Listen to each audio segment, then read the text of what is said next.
Welcome back to the Conscious Code series on the EmbodyME Podcast. I'm your host, Crystal Renae, sharing all 64 human design gates with you.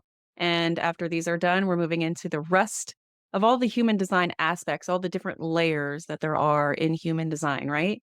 Now, the 64 human design gates are also linked to the 64 gene keys and the 64 I Ching elements. And I actually had something very controversial that I posted in my group and on my page not too long ago about the fact that I personally believe that cosmic human design should not exist, not because I don't believe in sidereal or Vedic astrology, because I do follow both of those modalities and definitely understand the power of the true alignment of the stars.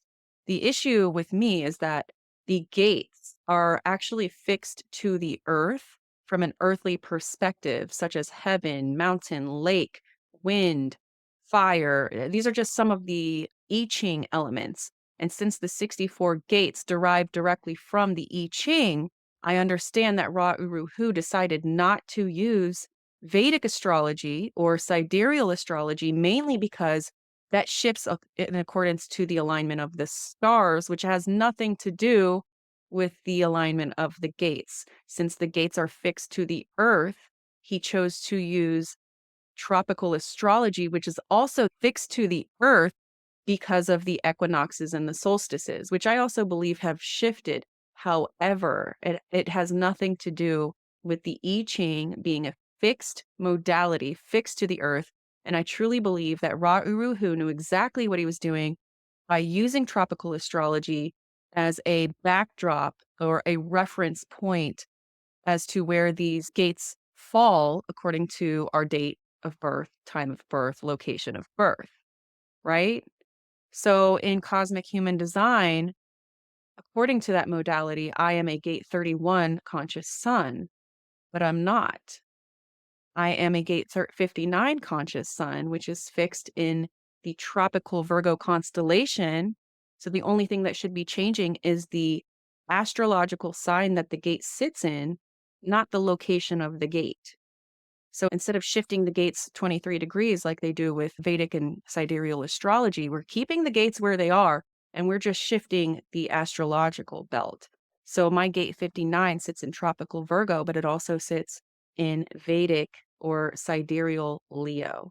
I hope that I make sense, because I had a lot of sidereal and Vedic astrologers kind of coming at me saying that the true alignment of the stars is what we need to follow. And I fully agree with that.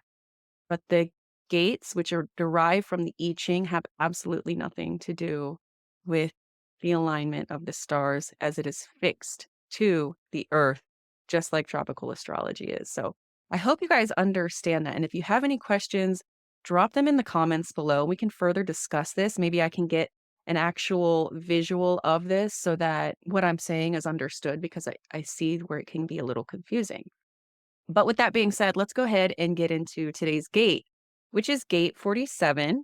And I refer to this gate as the Epiphany Seeker. In human design, it's also known as the gate of realization and the gate of mindset. This is located in the Ajna center, moving towards the head center, in the channel of abstraction, which is the design of mental activity and clarity. And it's linked to gate 64, which was last week's gate. In the gene keys, it's called Transmuting Past. And of course, it's located in tropical Virgo, and it's located in Vedic Leo in the Purva Falguni Nakshatra and cusping the Uttara Falguni Nakshatra. And that's how I say it's in tropical Virgo, but it's also in Vedic Leo or sidereal Leo. Make sense? Okay. The overall energy of gate 47 brings you a powerful and transformative energy that fosters insight, clarity, and personal evolution. This gate helps you assemble abstract pieces into cohesive understanding, often leading to those enlightening aha moments. And it encourages you to trust in divine timing, allowing thoughts to come and go without clinging to them, which promotes mental peace and reduces stress. So the shadow of gate 47 is oppression, which describes the state of feeling overwhelmed and trapped in your mind, often manifesting as hopelessness mental anguish, or a refusal to face personal fears. And in your repressive nature, or if you're in an introverted state, you may show up as being hopeless. And this is where you may find yourself in a state of mental collapse, where the weight of your life feels overwhelming. It's as if you're bowing to oppression, accepting it as the norm, and giving up all hope that things can get better. You might live in quiet compromise, unable or willing to confront your fears, feeling like you've simply given up on life. Now, in the reactive nature, or if you're an extroverted person, this can show up as being dogmatic. And this is where you could be projecting your sense of oppression onto others, using your mind to control your environment. In an attempt to feel secure, you might try to solidify your mental patterns, clinging to rigid beliefs, whether scientific or religious, and this can freeze your ability to adapt and change. You may struggle to relate to anyone who doesn't share your dogmatic viewpoints and feel threatened by any sign of free thinking or independence in others. So, in your shadow, you might find yourself constantly thinking, trying to solve life's puzzles, and seeking realizations that can lead to internal stress and anxiety. You also might feel a deep fear.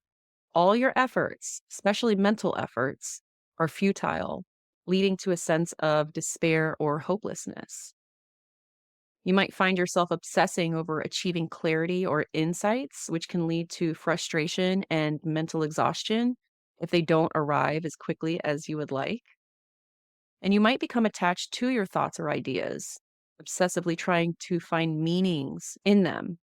This can lead to unnecessary mental anguish and struggle. So, in your shadow, you might experience a state of restriction and adversity as a result of weakness, and this can make you feel overwhelmed or unable to find resolution. You might struggle with confronting your fears and past traumas, and this can prevent you from evolving and moving forward. So, you have an inability to trust the process in your shadow. You find it hard to believe in divine timing of the realizations and insights that come through, leading to impatience and frustration. And you have a deep fear of death and dying in your shadow, which can prevent you from fully embracing life and moving toward transmutation. You actually have a tendency to avoid facing your own shadows, which can hinder your personal growth and keep you stuck in old patterns. You project this oppression onto others. You have a difficulty in embracing the transmutation due to its risks and uncertainties, you know, shifting from the old into the new. And this can prevent you from fully living and experiencing life. You're in denial or refuse to acknowledge your shadows, which can result in you dishonoring yourself and others. You're afraid to face your fears ultimately in the shadow of oppression. But that brings us to the gift of transmutation. And this signifies the transformative process where you embrace your fears and past experiences, transmuting them into wisdom, resilience, and personal growth. So, in your gift, you have the capacity to trust in the divine timing of the aha moments that you have, the insights, and the clarity that you receive. And this can bring a sense of peace and acceptance into your life. You can engage in hopeful, inspired thoughts, regardless of what's happening around you. And this allows you to use inspiration as a catalyst for emotional frequency and heart calibration. You have the ability to pull abstract pieces into a whole cohesive idea. And this leads to the realization and the creation of a whole concept or process from the abstract. You're able to let thoughts come and go, viewing them as if they were clouds floating through the sky. And this helps in reducing attachment and promotes mental peace. It's almost like you're in meditation mode, allowing the thoughts to pass, not attaching yourself to them. You can develop a mindset of openness and possibility.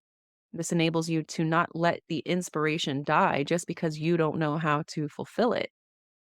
And you can dive into the underworld of the human collective unconscious and bring your own shadow aspects back to life enabling personal growth and evolution, embracing your shadows, and surrendering to your fears, leading to the process of transmutation and an endless series of small mutations in your life. This process can lead to a major turning point and shifts in your life's direction. So you take things that have hurt you, you take the pain from your past, and you turn that into power. You transmute that energy, that pain, those fears into power, into something beautiful, right? And through this, you surpass all definitions and limitations, continuously evolving and reaching beyond your wildest dreams. And this is the path to truly being alive. And that actually brings us to the Siddhi, or highest state of frequency of Gate 47, which is Transfiguration. And this represents the profound spiritual transformation that comes from fully embracing every aspect of life, leading to an inner metamorphosis and a profound understanding of the self as pure consciousness. So you go through the alchemical process of transmutation, transforming your fears and past traumas into wisdom and strength. This process is essential for personal evolution and growth. You have the potential to reach a state where everything old leaves as new light emerges. This is the ultimate purpose of your non-coding DNA, and it leads to profound personal and spiritual transformation. You embrace every feeling and event that comes to you, surrendering to what is and moving with the flow of life. This leads to greater acceptance and resilience, and you create a space just to be with yourself, allowing insights and clarity to arrive in your own time. This can reduce mental stress and promote well-being. So ultimately, you recognize that you're not your mind, your thoughts, or your stories. You are your consciousness. And this realization can bring a deep sense of peace and self-understanding. It really reminds me of viewing your trauma and your pain as undercover blessings or hidden lessons for your life, transmuting that negative energy into something more positive and beautiful, allowing life to be what it is, and accepting it and knowing that everything that happens is for your highest good, regardless, whether it's teaching you a lesson or it's helping you become stronger. And how you can embody the essence of Gate 47 in your business and brand. You can embrace the transformative energy that this gate offers. This means committing to self-exploration and being open to personal growth through your fears and past traumas. Recognize that your struggles and challenges can serve as a foundation for wisdom and resilience. By cultivating a mindset that welcomes insights and aha moments, you can leverage your unique gifts as tools for transformation. Trust in the process of life and practice patience, allowing deeper realizations to inform your brand messaging and offers. It's kind of like, why did this happen to me? Wow, I get it now. That aha moment, like, I had to go through that to get me to where I am today. And here are some contemplative questions that you can ask yourself if you have Gate 47 in your chart. How does it feel to let go of figuring out how I'm going to make my idea a reality? And what practices do I need to cultivate to increase the power of my thoughts? And what fears from my past am I still holding on to that might be hindering my growth and transformation? And how can I transmute those fears? How can I view them from a more empowering perspective? And here are some tips that you can use to further embrace the shadow of oppression and embody the gift of transmutation and transfiguration. Trust in the process. Know that aha moments and realizations, epiphanies, come in their own divine timing. You do not need to force insights, they will come to you naturally. Engage with your thoughts. Recognize that your thoughts are not who you are. They are like clouds passing in the sky. You can observe them without attaching meaning or judgment. Remember, you are pure consciousness watching yourself as the observer, especially with this gate. And embrace your fears. things that scare you most could be the key to higher evolution in your life. Instead of avoiding them, confront your fears and see what they are trying to teach you. And that is the beautiful Gate 47, the Epiphany Seeker, seeking those aha moments, seeking those moments of clarity where you're like, all of this that I've experienced really isn't just for nothing. Look how powerful I've become through the pain that I've been able to transmute. And with that being said, I am so grateful for your presence here. Don't forget to join us in the EmbodyME Alliance membership, where beginning January 1st, we're diving into all of the aspects that make us who we are. We are loving all aspects of self. We are embracing our shadows. We are connecting with our inner child. We are tuning into our creativity and activating that within us. And we are ultimately loving ourselves unconditionally, showing up as our authentic selves, and therefore attracting and magnetizing everything to us that is in alignment with who we truly are at a soul level. I love you guys so much, and I'll see you in the next gate. Mwah.